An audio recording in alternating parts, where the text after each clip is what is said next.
Hello and welcome to British English with me, Alexandre. Today we're going to be talking about another news article from BBC News. It's a sad event, of course, because it's about the war in Gaza, involving Israel, of course.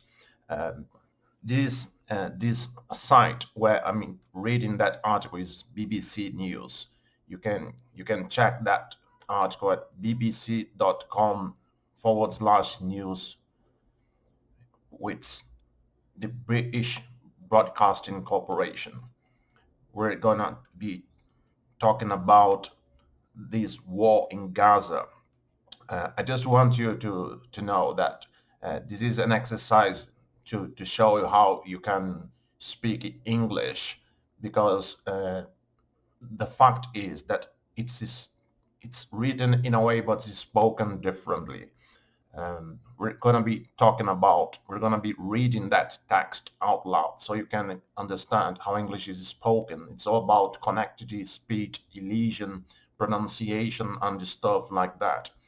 I really believe that this is an effective way to increase your vocabulary.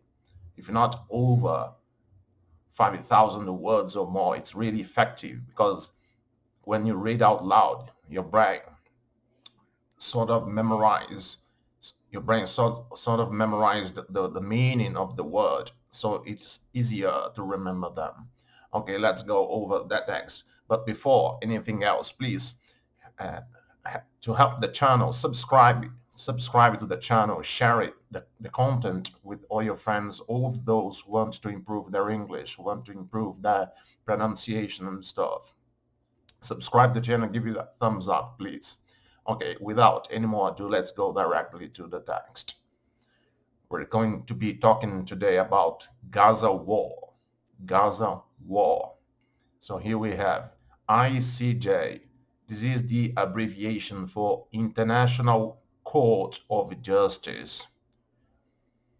So ICJ to rule on call for Israel.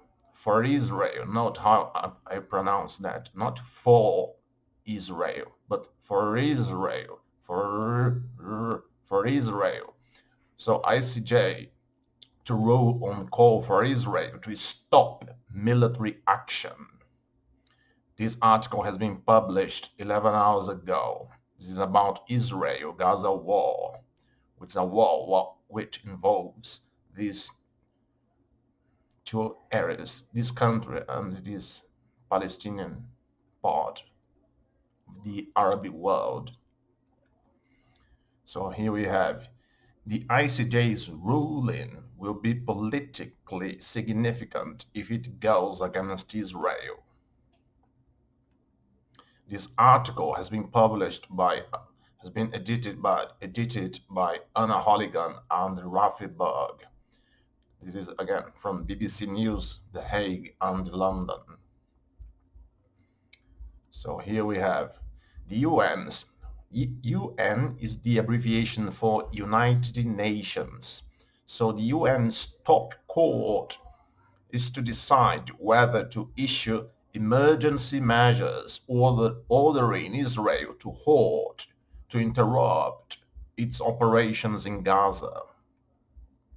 The session of the International Court of Justice, ICJ, on Friday is part of a case brought by South Africa alleging that Israel is committing genocide. Both countries testified when the case opened 2 weeks ago. Israel has vehemently rejected the allegation. A ruling against Israel is not enforceable by the court, but would be politically significant. More than 25,000 Palestinians, mostly women and children, have been killed and tens of thousands injured, according to the Hamas-run health ministry in Gaza, since Israel began its offensive triggered by an unprecedented attack on Israel by the group. The Hamas attack on the 7th of October killed about 1,300 people, mainly civilians. The attackers also took about 250 people back to Gaza as hostages. South Africa, which strongly supports the Palestinians, asked the court to issue 9 provisional measures, including a halt to military activity by Israel, while it considers the accusation of genocide. A ruling on the latter is not expected for a long time, possibly years. Israel reacted with outrage to the genocide allegation, accusing South Africa of distorting the truth. It said it had the right to defend itself and was targeting Hamas fighters, not Palestinian civilians. It asked the judge to dismiss South Africa's request, which it said was based on grossly distorted and baseless allegations of a non-existent genocide. In reaching a ruling on Friday, the 17 judges, 15 permanent justices, plus one each from South Africa and Israel, must answer 2 questions. Firstly, whether South Africa has met the basic test to show that its claim against Israel can be dealt with under the UN's 1948 Genocide Convention. The convention, to which Israel and South Africa are signatories, defines what constitutes genocide. At this preliminary stage of the case, the bar is relatively low.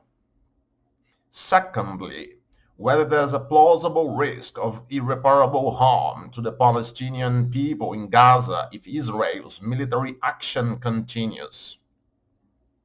Also, the judges are not limited to South Africa's specific requests. The panel could simply instruct Israel to ensure its actions comply with international law and to ensure that it does not do anything to impede deliveries of food, water, or medicines. The ICJ, though, only has the power to issue advisory opinions. While its rulings are in theory legally binding, they're not enforceable by the court. If Friday's ruling go against Israel, it is almost certain to be ignored. It would, however, place additional political pressure on Israel to work towards a ceasefire and will intensify pressure on Israel's strongest international allies to do what they can behind the scenes to find a resolution and guarantee humanitarian assistance gets to where it is needed. So that's it. We've just finished the reading of that news article from BBC. It's just a way of trying to demonstrate that it's possible to increase your vocabulary to thousands of words by studying like that. By reading through the correct pronunciation, it's easier to understand it and it's easier to increase your vocabulary in English, in British English in particular. I hope you've enjoyed the reading. It's a sad event, of course. Nobody wants to talk about that, but it's also important for us to understand what is happening in the world. Uh, the primary aim of that reading is to facilitate our understanding of English and at the same time to know what is happening in the world. I hope you've enjoyed the reading. Please subscribe to the channel. Share the content with English learners, English lovers all over the world. Thank you so much. Cheers.